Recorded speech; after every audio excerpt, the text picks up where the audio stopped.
Hey guys, I am going to make the cinnamon bread in a loaf pan. So I have here a bread loaf pan that I have sprayed with coconut oil.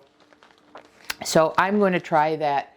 This is the result from making it in the shallow silicone molds, and I told you I was going to put it in the refrigerator to soften it up. And I did, and it's definitely soft. So I plan to get 4 slices of this out of it, and then I've got the other one in the refrigerator that I told you was a little crispier, that will serve as like cinnamon crackers or something. But what I want to do is I want to compare. So we have the 90-second bread that I used for the French toast. I plan to use this as well. And I want to make this recipe in the loaf pan, and I want to compare all of these to find out what's the best result. So bottom line is, if the loaf pan produces the best cinnamon bread, then I'll conclude that it's worth this work to make this. And so that's what I'm striving for. I'm trying to compare the various recipes to settle on one. Okay, so it's going to be the exact same recipe as what we used when I made this the first time to make these in the those blue thin silicone mats. So we have here 6 egg whites from the carton, 276 grams. Okay, and to this I need 27 grams of egg white protein powder, and I haven't measured this out yet, so bear with me here while I do that.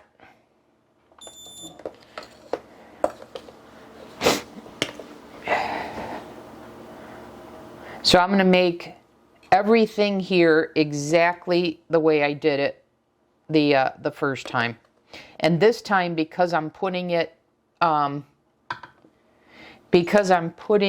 in the loaf pan, I am going to follow the instructions of bake at 325 for 30 minutes, leave it in the oven turned off for 30 minutes, and then open the oven, crack the oven for another 30 minutes so that the bread doesn't fall. I didn't have to do that when I use those very shallow ones. So after 30 minutes, it was ready to go. But this time I'm going to have to do that if I want to attempt to avoid it from falling. Okay, so there's our 27 grams of the egg white protein powder. And if you remember, I'm telling you, I'm currently using Now. I usually use J-Rob or Now. Okay, then I mentioned in the other recipe, I've got this Better Stevia cinnamon vanilla that I'm using. And this is a 1/4 teaspoon, but you know what? I'm just going to eyeball it.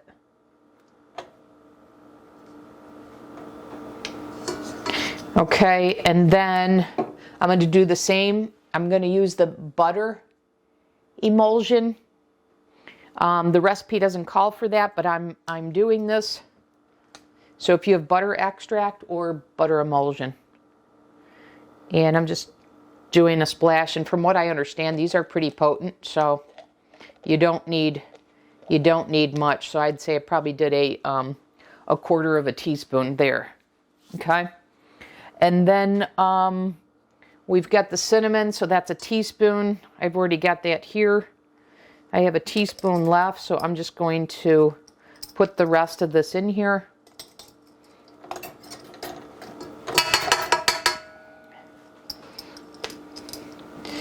Okay, and then a little bit of nutmeg. It calls for 1/8 teaspoon. Once again, I'm just going to sprinkle a little. And then a teaspoon of gelatin. So here's the beef gelatin that I use, and I've commented multiple times that this doesn't taste like beef in any way. Here's a teaspoon.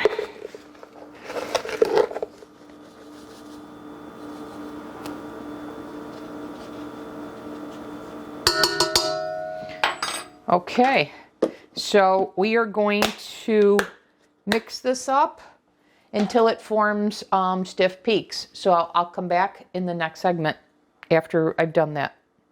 See you back in a sec.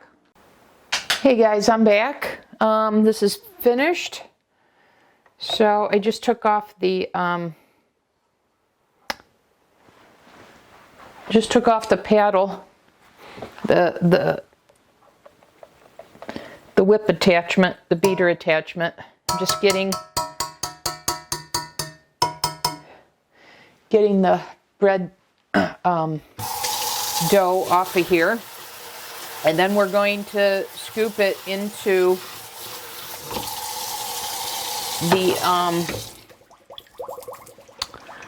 the greased loaf pan that I have here. And in case you're curious, I just hit it with a little bit of coconut oil. Okay, and my oven is already preheated to 325, and I'm going to work to make sure that we don't have any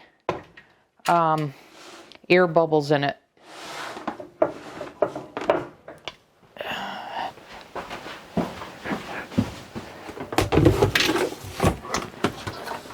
Okay, got everything out of the way. So now we can work here. So I'm going to work to make sure we don't have any air bubbles as much as we can in the as we add the bread dough here, batter dough, whatever you want to call it, to the loaf pan.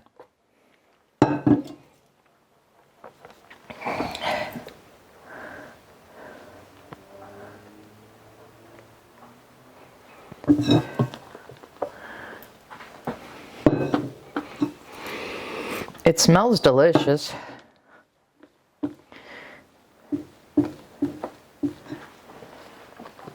So the real question is really more one of a texture question, really, and ease of making this. If there isn't that much difference between going through this work with either version of when I made it in the blue thin silicone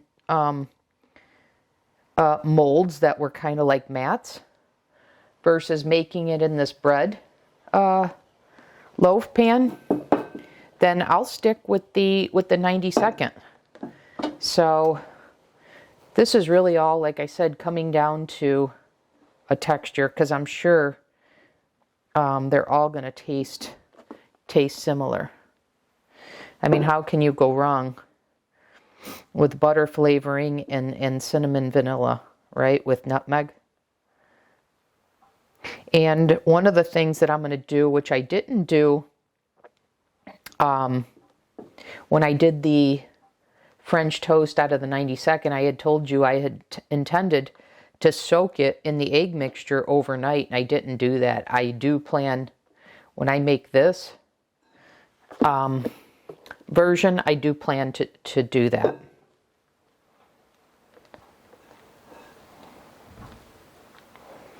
I still have a fair amount of dough / batter left. My intention is to put this all in here, even if it's overflowing, because as I understand it, this is one loaf.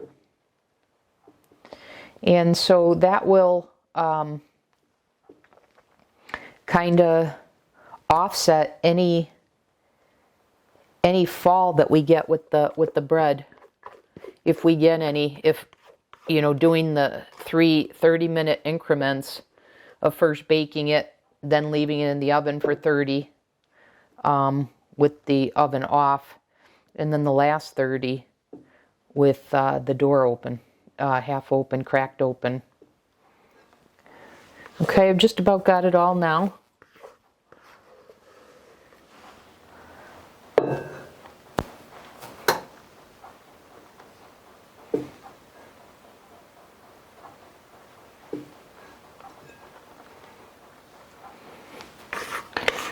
Okay, so I'm just going to get the last of this, and then we're going to put this in the oven for 30 minutes.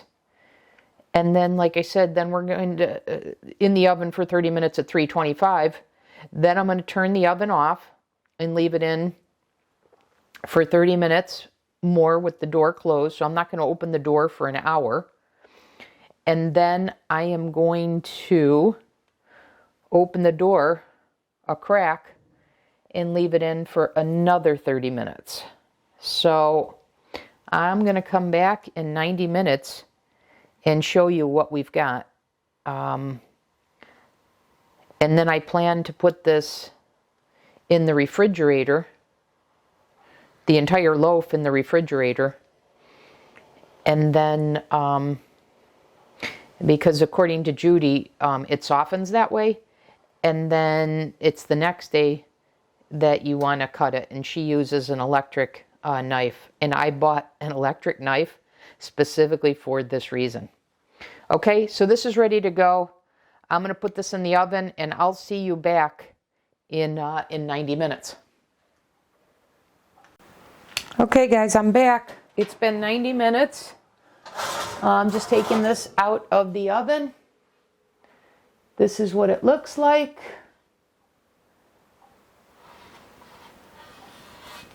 And it's pretty cool. And so what I'm going to do is I'm going to store this in the refrigerator. And then when I'm ready to make the French toast to compare each one, I'll come back and share that with you. So look for that in the next segment. Okay, we're back in this segment. So I've got the cinnamon bread, the Precision protein sparing modified fast cinnamon bread. This is a different loaf than the one I had made because I had already consumed that and didn't get a chance to film. So this time when I made it, when I used this bread loaf pan, I didn't create that overflowing top like I did the first time that you saw in the earlier segment. I just made it even to the sides here. And then what I did with the leftover batter is I made it in this thin silicone mold that you've seen me do before. So, so that's what I've got. This I'll cut into fours as well and serve. This is the little bit thinner one that I mentioned before. We're kind of like crackers, but in actuality, it's not. It softens up in the refrigerator in this bag, and then it's very pliable. It's just a little bit thinner than I've used for the French toast one. Okay, so I've got this. I've got my cutting board here. And when Judi makes this, she uses an electric knife. So I'm going to do that. So I've got these slats here to make sure that I get even cuts. So I'm going to go ahead and cut this. And hopefully I don't cut myself. And let's see, how do I turn this on? So there's a switch here, I guess, to unlock it. I think that unlocks it versus takes the blades out. Yeah. Okay. So here we go. Okay, there's one.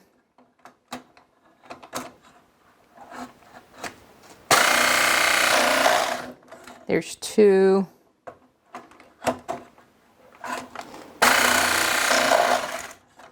Three. I never had an electric blade before. I have to say this is fun. Okay.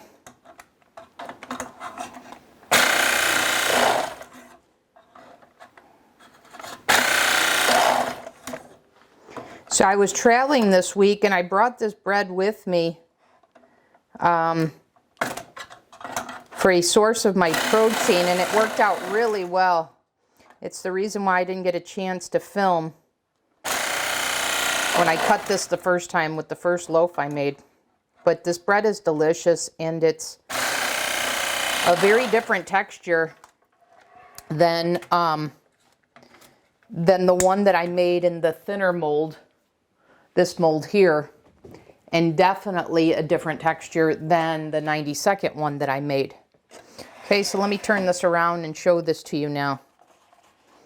So there you have it in each of these pieces, and this is compatible for any ways of eating, including my most extreme, which is the Precision protein sparing modified fast. So this works on all protocols, and it is very spongy and very much like a regular bread, and then the top is a little crispy. Let me show you a middle piece here, so you can see how that is spongy. So I'm thinking, and I had originally planned to make this as French toast, and I did the recipe video using this version of the bread, this shape, and I still have yet to do this one, but I intend to, because I think this is going to soak up that French toast mixture really well. So anyways, there you have it. Cinnamon bread that's even compliant on the most extreme version of protein sparing modified fast, which is Precision. So I'm just checking here in case you're curious. This yielded 10 slices, and then I've got that which will serve as another set. All in all, this bread recipe, I cut these a little bit thinner, but when I make the whole batch, I intend to get 8 servings out of it. So I will divvy this up and get 8 servings. So what I will do is I have these 10, and then I'll make this into 6 for 16, and then I'll take 2 of each to make 8 servings. Okay, so that's what I've got for you. Here's a way to make the loaf of cinnamon bread for protein sparing modified fast, and an idea for how to have a little bit of sweetness on the Precision protein sparing modified fast, as well as the ideal protein style. And so I was looking for a little bit of a sweetness on Precision, because I'm not consuming the ice cream or the protein cakes or the pudding, etc. So my one of the goals in doing this was to cut out those extras, to cut out those sweeteners. And this has just a very, very small amount. So still in keeping with what I intended. So there you have it. Cinnamon bread that is compliant with any way of eating that I can think of. Okay. Give it a try. If you have any questions, feel free to put them in the comments. I'll respond as soon as I can. And I hope you like these videos that I'm making. If not, well, they're keeping me on track. So they're serving a purpose in at least one way. Okay? I'll see you guys.